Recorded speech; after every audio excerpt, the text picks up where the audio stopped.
Magandang umaga mga kaibigan. So narito muli tayo sa ating channel para matuto ng iba't ibang kaalaman tungkol sa iba't ibang mga bagay. Ang paksa na ating pag-aaralan sa umagang ito mga kaibigan ay tungkol sa plano ng mga eksperto at mga siyentipiko na magkaroon ng sibilisasyon sa planetang Mars. Naakit ang mga tao sa planetang Mars. Simula pa nung una natin ito makita bilang isang bagay na parang bituin sa kalangitan tuwing gabi. Maraming gustong malaman ang mga tao tungkol sa planetang Mars. Maraming nagtatanong kung kaya nga bang mabuhay ng tao sa planetang ito. Noong huling bahagi ng 1800s, unang nakita ng teleskopyo ang surface ng planetang Mars na puno ng nakakamanghang features.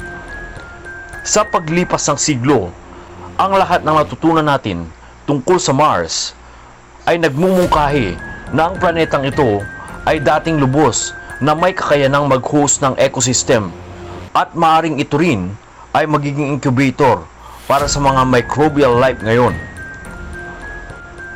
Ang Mars ay ikaapat na planeta mula sa araw, pagkatapos lamang ng Earth. Ito ay isang maliit lamang na higit na kalahati ng laki ng Earth na may gravity na 38% lamang ng Earth. Ito ay mas matagal kaysa sa Earth upang makumpleto ang isang buong orbit sa paligid ng araw. Ngunit ito'y umiikot sa paligid ng axis nito na halos parehong bilis ng planet Earth. Iyon ang dahilan kung bakit ang isang taon sa Mars ay tumatagal ng 687 na araw sa Earth, habang ang isang araw naman sa Mars ay 70 minuto lamang na mas mahaba kaysa sa Earth. Sa kabila ng mas maliit na sukat nito, ang lugar ng lupain ng planetang Mars ay halos katumbas din ng surface area ng mga kontinente ng Earth. Sa kasamaang palad, ang planetang ito ay nababalot ngayon sa isang manipis na carbon dioxide sa kapaligiran nito at hindi kayang suportahan ang anyo ng buhay sa surface nito.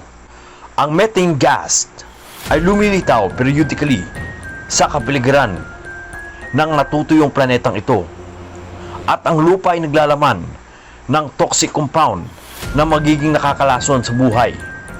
Kahit naglalaman ng tubig ang Mars, ito ay nakalak sa mga nagyayelong polar cap ng planetang ito, at marahil sa ilalim ng surface ng Mars ay meron din ito. Ang sunod-sunod na mga robotic mission sa red planet na ito, kabilang ang Perseverance rover ng NASA at ng Zhurong ng China, ay humantong sa isang hindi maiwasang tanong: kailan naman susunod ang mga tao na makakapunta sa Mars? Ang unnamed mission sa pagkalipas ng mga dekada ay nagbibigay ng maraming impormasyon, kabilang ang pagkakaroon ng tubig na yelo sa Mars na nagpapalakas ng posibilidad ng paglapag ng tao sa Mars. Ngunit gaano kabilis at handa na ba tayo? Nais ng NASA na magpadala ng mga astronauts sa Mars marahil sa mga taon sa 2030s. Ang United Arab Emirates na ngayon ay may spacecraft na umiikot sa planetang Mars ay nagsusulong ng isang 100 na taong plano upang lumikha ng isang kolonya doon. Habang sinasabi naman ng China ng pagpapadala ng tao sa Mars ay ang pangmatagalang plano nito. Ayon naman kay Elon Musk, ang founder ng SpaceX at kasalukuyang pinakamayamang tao sa mundo, 1,000,000 tao daw ang maaring mabuhay sa Mars pagsapit ng 2060s. Sa madaling salita, iniisip ni Musk na posibleng simulan ang pag-shuttling ng libu-libong tao sa pagitan ng Earth at sa mas maliit na red planet na ito sa loob ng susunod na mga dekada o higit pa. Magtatagal pagkatapos nun, marahil pagkalipas ng 40 o 100 taon, ang Mars ay maaaring maging tahanan ng isang kolonya ng 1,000,000 tao na mabubuhay sa kanilang sarili. Ang plano para makarating ang tao sa Mars. Kahit na inamin ni Musk na malabo ang kanyang eksaktong timeline, iniisip pa rin ni Musk na posibleng magsimulang lumipad ang mga tao sa Mars sa kalagitnaan ng 2020s. At sa palagay niya, ang plano para makarating doon ay magiging ganito. Magsisimula ang plano sa pagpapadala ng tao sa Mars ayon kay Musk sa isang talagang malaking rocket na may laki na hindi bababa sa 200 feet ang taas kapag ganap nang naka-assemble. Sa isang simulation na tinawag na SpaceX na Interplanetary Transport System nito, ang isang spacecraft na puno ng mga astronauts sa ibabaw ng isang 39-foot wide booster na gumagawa ng 28 million pounds ng thrust o yung ginagamit sa pag-launch ng isang spacecraft. Gamit ang 42 Raptor engine, pabibilisin ng booster ang assemblage sa 5,374 miles per hour. Sa pangkalahatan, ito ay 3.5 na beses na mas powerful kaysa sa Saturn V ng NASA, ang pinakamalaking rocket na binuo hanggang ngayon na nagdala ng mga misyon ng Apollo sa buwan. Marahil hindi nagkataon, ang SpaceX rocket ay ilulunsad mula sa parehong pad 39A sa Kennedy Space Center sa Cape Canaveral, Florida. Ihahatid ng rocket ang kapsula ng mga tripulante upang mag-orbit sa paligid ng Earth. Pagkatapos ay pipilitin ng booster ang sarili patungo sa isang malambot na landing pabalik sa launch pad. Isang gawa na ginawa ng SpaceX rocket boosters sa halos isang taon na ngayon. Susunod, kukunin ng booster ang isang fuel tank at dadalhin iyon sa orbit, kung saan ito ay mag-fuel sa spaceship para maglakbay ito sa Mars.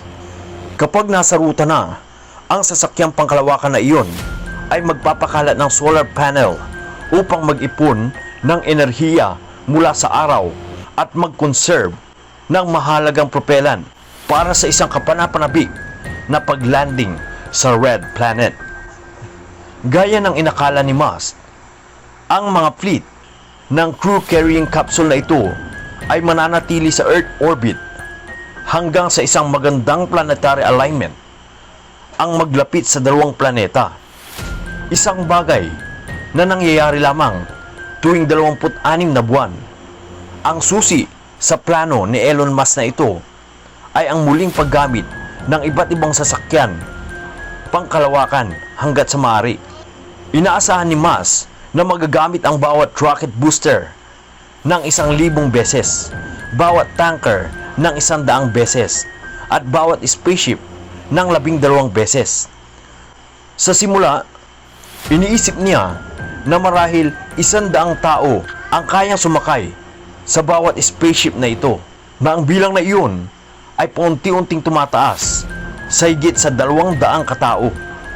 Base sa kanyang kalkulasyon, ang paglalagay ng 1,000,000 tao sa Mars ay maaaring tumagal mula 40 hanggang sa 100 taon pagkatapos ng unang paglunsad na gamit ang mga spacecrafts, at hindi ito nangangahulugan ng isang one-way na paglalakbay.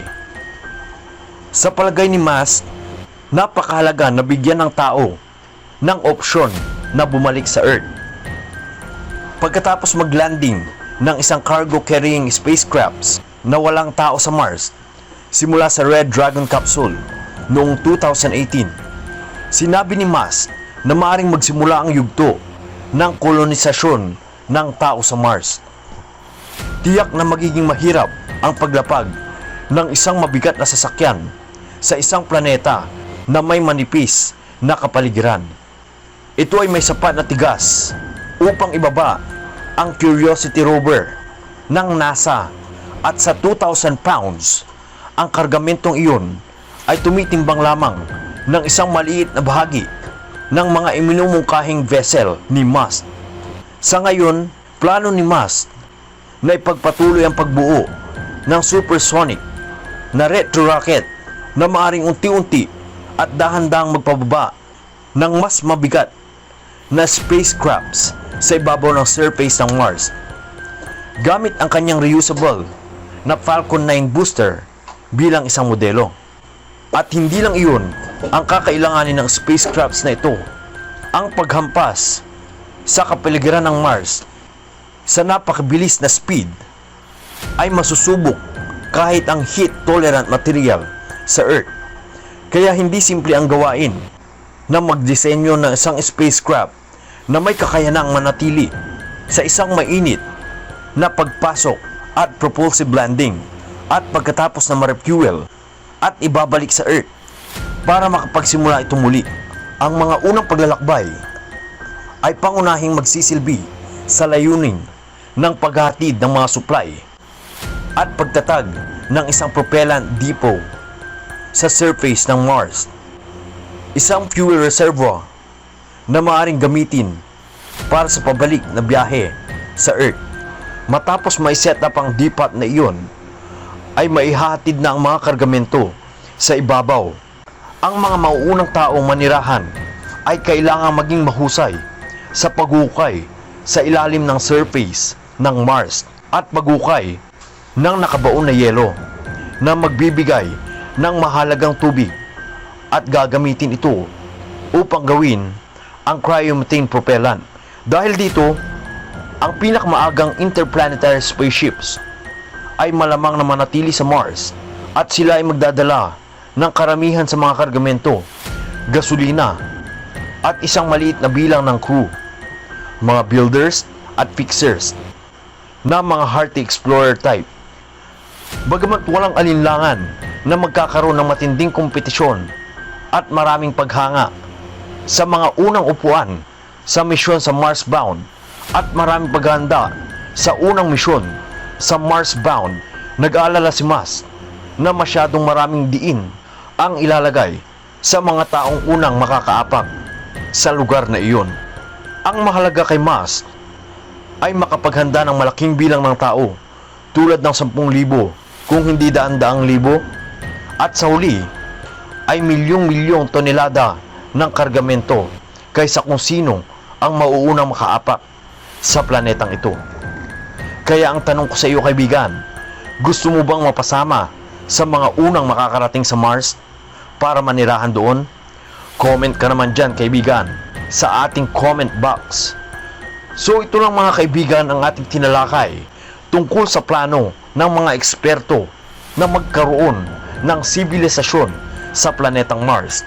Kung gusto nyo pa ng ganitong mga kaalaman tungkol sa iba't ibang mga bagay, pakiclick mo lang yung subscribe button sa baba ng ating video para lagi kang updated sa aking mga latest uploads sa aking channel. So hanggang dito lang mga kaibigan, and as always, have a nice day everyone.